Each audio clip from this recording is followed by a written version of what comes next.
Bonjour tout le monde, donc nouvelle chronique vidéo et cette fois-ci ce seront pour deux tomes d'une série qui à mon sens mérite vraiment d'être connue, qui a vraiment beaucoup de points positifs et écrite par une jeune auteure française, donc je vérifie juste que ce que je dis pas de bêtises, et c'est une auteure française. Donc moi j'ai passé un très bon moment avec ce livre. Et j'espère vraiment que je vais vous donner envie de découvrir cette série parce qu'elle vaut vraiment la peine qu'on la découvre. Donc je vais commencer par vous présenter le tome 1. Alors le tome 1 s'appelle La fille de l'araignée. Donc il est écrit par Liena Major. Donc j'espère que je prononce bien son nom. Donc voilà, la couverture est très sympa, moi j'aime beaucoup la couverture, je sais pas. C'est peut-être ce petit côté personnage guerrier, j'aime bien. Voilà, donc vous avez l'arrière. Donc je vais vous lire le résumé de ce premier tome. Alors qu'elle visite les ruines d'un château allemand avec sa classe, Eva se trouve mystérieusement projetée dans le passé, au cœur d'une bataille médiévale. Elle se voit contrainte de fuir et de protéger le prince Émile, dont le père a été assassiné. L'intelligence d'Eva lui sera aussi utile que sa pratique des arts martiaux pour vaincre les nombreuses embûches qui se dresseront sur leur chemin. Mais dans ses rêves, on la surnomme la fille de l'araignée, on l'appelle la maudite. Que veulent dire ces voix? Saura-t-elle dompter les forces occultes qui la guident? Avec la fille de l'araignée viendra le danger. Suivez-la pour vivre encore demain, hors d'elle, point de chemin. Voilà, donc moi personnellement ce résumé il me donne des frissons. Donc c'est très très rare qu'un résumé d'un livre me fasse cet effet. Mais vraiment, c'est... Je sais pas, ça m'a vraiment surpris de voir ça. Et voilà, donc ce que je voulais vous dire, déjà sur le livre en lui-même. Donc il faut savoir que c'est paru chez les éditions Baliverne. C'est une petite maison d'édition que j'ai découvert grâce à cette série et je regrette vraiment pas parce que c'est un très beau livre. Alors le roman, il est court mais c'est aussi sa force, c'est-à-dire qu'on a des chapitres qui sont pas très longs, donc on a un rythme de lecture assez rapide en fait. Le fait qu'il n'y ait pas énormément à lire, ça permet d'avancer très rapidement et de ne pas se lasser en fait. Je pense que c'est c'est aussi un point fort du roman, c'est que le fait que ce soit assez court, ça permet d'apprécier totalement le livre, sans se dire, bon, il y a un petit peu de longueur à cet endroit-là, etc. Non, pas du tout, c'est vraiment un livre qui se lit très facilement, très vite, et c'est un énorme point positif, moi, je trouve. Donc, au niveau de l'auteur, j'ai trouvé que sa plume était vraiment très fluide, très agréable. On a une écriture qui est simple, sans floriture, sans chichi, et qui donne au final beaucoup de charme à la façon d'écrire de l'auteur. J'ai vraiment apprécié ce côté-là de l'histoire J'ai vraiment apprécié cette façon qu'a l'auteur d'amener les choses tout en douceur. Je sais pas, c'est vraiment mon ressenti à la sortie de ce livre, c'est que l'auteur elle a vraiment une plume qui est très fluide, qui coule un petit peu qui découle tout naturellement. Je sais pas, c'est vraiment étrange comme sensation, mais il y a énormément. Je trouve que la façon d'écrire de l'auteur, il y a énormément de talent dans la façon dont elle a amené les choses. Et je suis vraiment surprise, parce que je m'y attendais pas. Je m'attendais pas du tout à ça. Donc voilà. Donc on a des personnages qui sont très forts, avec des caractères affirmés, des réparties qui m'ont vraiment fait sourire par moments. On ressent qu'ils ont beaucoup de courage, beaucoup de force de caractère. Autant pour Eva, donc cette jeune demoiselle qui est projetée à l'époque médiévale. Je sais pas si on aurait toutes réagi très très bien à son âge, mais moi je trouve qu'elle prend ça avec beaucoup de calme, de courage. Elle va se battre corps et âme pour ce prince qu'elle ne connaissait pas.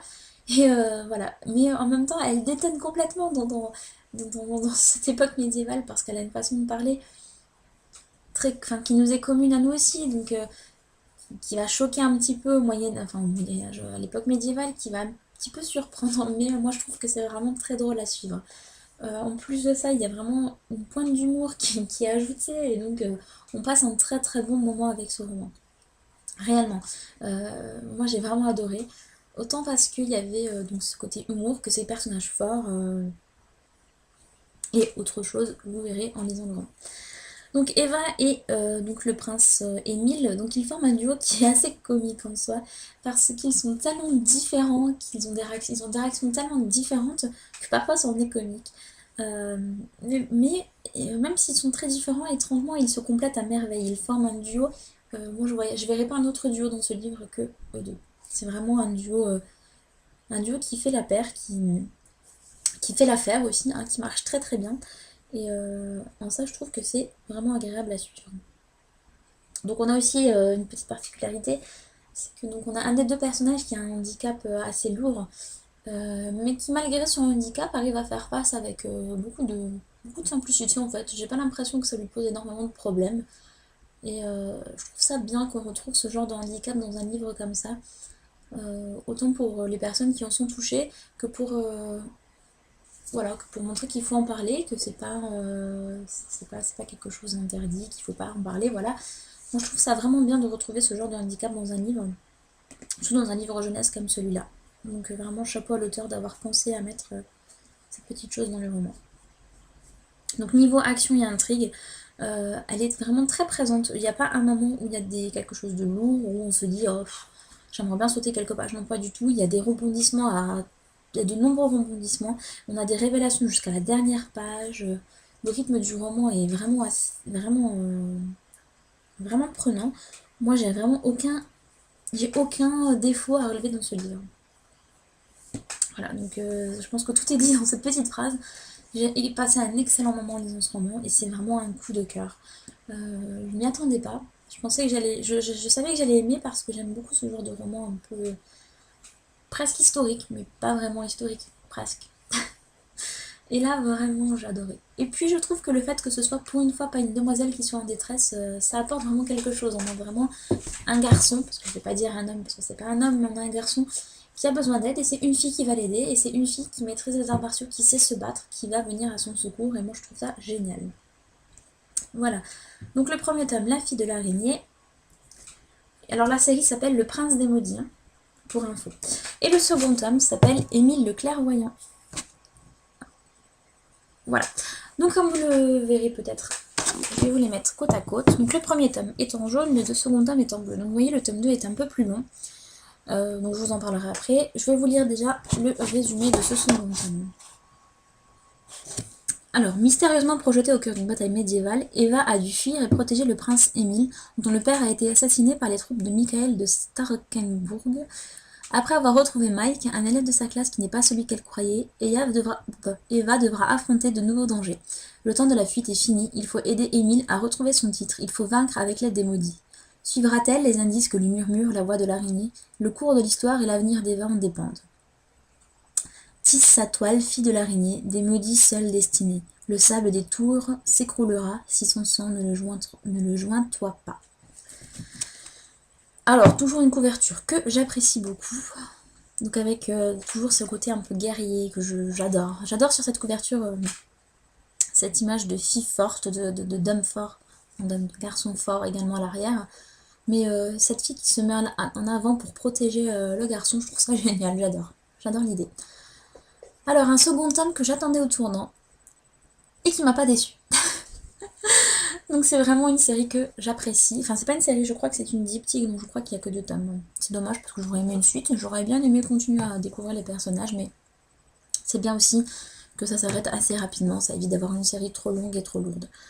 Donc moi j'ai vraiment adoré retrouver les personnages. Enfin pas que les personnages d'ailleurs, j'ai adoré retrouver la plume de l'auteur, que je trouve toujours autant agréable, toujours aussi fluide. Et qui, je trouve que les 2 tomes se complètent vraiment parfaitement. Donc en ça, je trouve ça génial. C'est un premier tome, donc le premier tome qui décrit plutôt la fuite et le deuxième tome qui va plutôt se centrer sur le combat qui va être nécessaire pour arriver à s'en sortir. Moi, je trouve ça génial. Le fait qu'il y ait un nouveau personnage qui arrive dans l'histoire aussi, enfin un nouveau personnage principal entre guillemets, qui fait son apparition, je trouve que ça apporte beaucoup. On apprend plein de choses dans ce tome, on a plein de révélations dont on ne se doutait pas dans le tome 1. Donc on a Eva qui a mûri entre les 2 tomes, qui a pris vraiment de l'assurance, qui a grandi en fait tout simplement. Et moi je trouve qu'elle apporte encore plus du coup au roman. Donc niveau action, enfin niveau intrigue, pardon, c'est toujours aussi mouvementé, c'est toujours aussi prenant. Vraiment, ce sont 2 tomes vraiment très très bons qu'on a là. Et c'est vraiment rare que les 2 tomes soient à niveau égal, voire que le tome 2 soit encore meilleur que le premier. Donc je suis vraiment fan de cette série, c'est un énorme coup de cœur et j'espère vraiment que vous allez plonger dans ces deux romans, donc dans cette série qui mériterait vraiment d'être connue beaucoup plus. Donc voilà. Donc un grand bravo à l'auteur parce que c'est une série vraiment géniale, un grand bravo à l'illustrateur parce que les couvertures sont très belles. Et voilà, donc je pense qu'il faudrait que vous veniez lire ma chronique écrite pour le coup, parce que je vais vraiment plus détailler ce que je vous ai dit et je pense que vous apprendrez plus de choses si vous voulez en savoir plus sur la façon et la vidéo écrite, bien sûr, sur la vie écrite parce que je peux plus développer et je pense que ce sera peut-être mieux. Voilà, donc ce sont des romans fantasy, et pour ceux qui aiment la fantasy et les romans jeunesse, je suis sûre que vous allez adorer. Moi j'aime pas particulièrement la fantasy mais j'en suis fan. Donc courez acheter ces 2 romans, vraiment, vous serez pas déçus. Voilà, donc j'espère que cette vidéo vous aura plu, je vous fais de gros bisous et je vous dis à très bientôt.